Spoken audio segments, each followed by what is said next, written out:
Hey everybody, thanks for joining us again at Traces of Hollywood. Today we're going to visit some of the places in Palm Springs that are associated with Elvis Presley.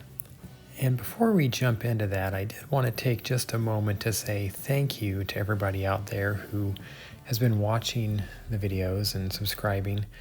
I really thought it would take a lot longer than it did to reach the point that I have already with just a couple of videos, really. And it's really not a lot compared to most other channels, but for me it's a big deal, and I just wanted to say thank you. So this first location is the first place that Elvis lived in Palm Springs. It was a rental, and I will be putting all the addresses for these locations in the video description, so you guys can refer to that. Now, unfortunately, this is behind a huge hedge, and it's a family home today and people live here, so I'm not one to reach over gates or fly drones, but I will link a real estate listing that has some pretty incredible photos and layout of the property. That'll be in the description. And I'll just drive you guys down the street here a little bit so we can see how close this house is to another famous neighbor. And this is the iconic Liberace estate.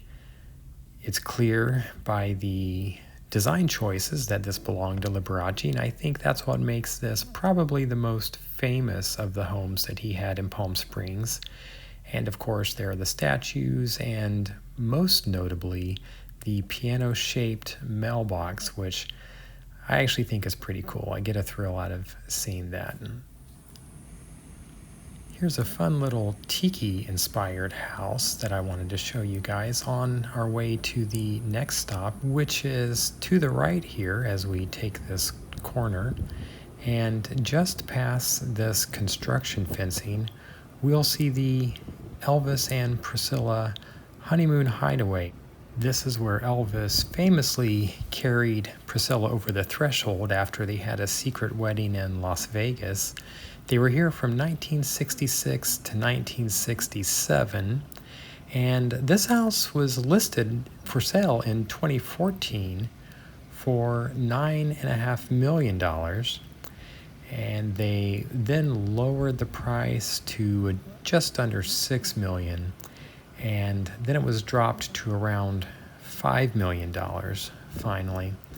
But I love how space age and Jetsons looking this house is. I do read every comment, and I would be very curious to hear your opinions. Would you guys live in a house like this? Do you love it? Do you hate it? Is it cool? Is it crazy? Let me know. Let me know in the comments. Tell me what you think. And now we head on over to what's probably my personal favorite on the tour, and it's the Elvis Presley estate. He lived here from 1970 until his death in 1977. He lived here with Lisa Marie, and when he and Pricilla shared the home, they spent about a quarter of each year here, about 3 months a year, they spent in Palm Springs at this house, so they really enjoyed it. And we all know they divorced in 1973, but again, he continued to live here until his death. I love this shot of the steps and the front door. I mentioned that in the video about the fires that came within a quarter mile of this and the Honeymoon Hideaway property. But it is magical just to be here and see what Elvis saw, and these are the steps that would welcome him home. So whether you're an Elvis fan, or even if you're not, I recommend you come here and check these places out, because regardless of what you think about him or his music, he was the king of rock and roll, and it is a very tangible feeling to be here. Up here, this is where the fires actually were that I mentioned in the previous video. So you can see how close they really got to this property. So let's go ahead and take a closer look at the entryway here, and the house does appear to be under construction, so the gate is open, and no, I did not enter, but it's fun to see the gate open. It was another scorcher, 115 today, so excuse the glare you may see. I spent some of the time in the vehicle. This next house is also right up the street from the next stop on our tour, but this one belonged to Milton Prell, who was the founder of the Sahara and the Aladdin in Las Vegas. And as we mentioned, Elvis and Pricilla got married secretly in Vegas, and it was Prell's private suite at the Aladdin Hotel that he owned where they were married. That all occurred because Prell was friends with Elvis's manager, Colonel Tom Parker, a controversial figure, but he arranged for them to fly from Las Vegas to Palm Springs in Frank Sinatra's private jet. And speaking of Colonel Tom Parker, just down the street is his residence. So we will go ahead and take a drive down there together, and you'll see how close they were and how natural it was that they became friends. I worked in Hollywood myself for many years and still have some involvement, and this is a good example of one thing I like to remind people, that celebrities and high-profile people are still just humans. So these guys were neighbors and probably saw each other when they went out to get their mail or wash their cars or walk their dogs or whatever they were doing. And again, Colonel Tom Parker was a very controversial figure. He first heard Elvis sing on the radio in 1955 and assumed he was a black performer.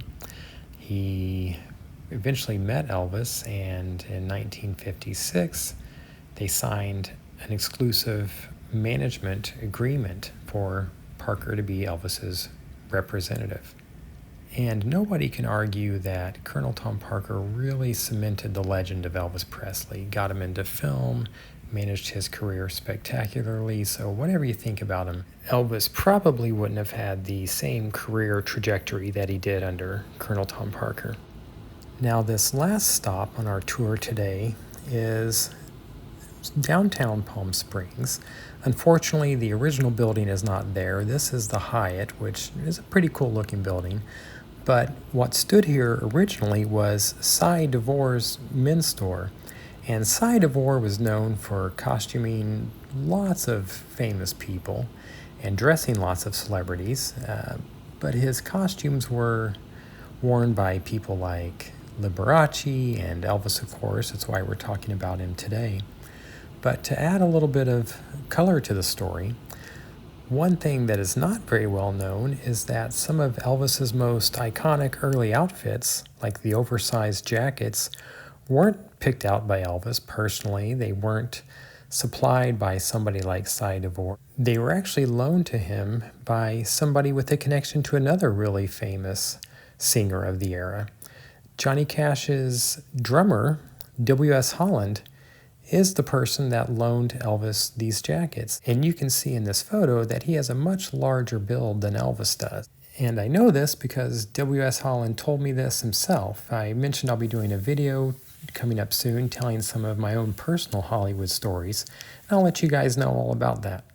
But before I do that video, I want to make sure it's interesting to you guys, so I'm going to do another video where I pose some questions to you, the viewers, and find out what you're interested in. What do you want to hear? I figure since I do these videos for you, I want to make sure that you're entertained. So if you can, please come back for that video. I would love to have a conversation with you all, and you can help me steer the direction of the channel.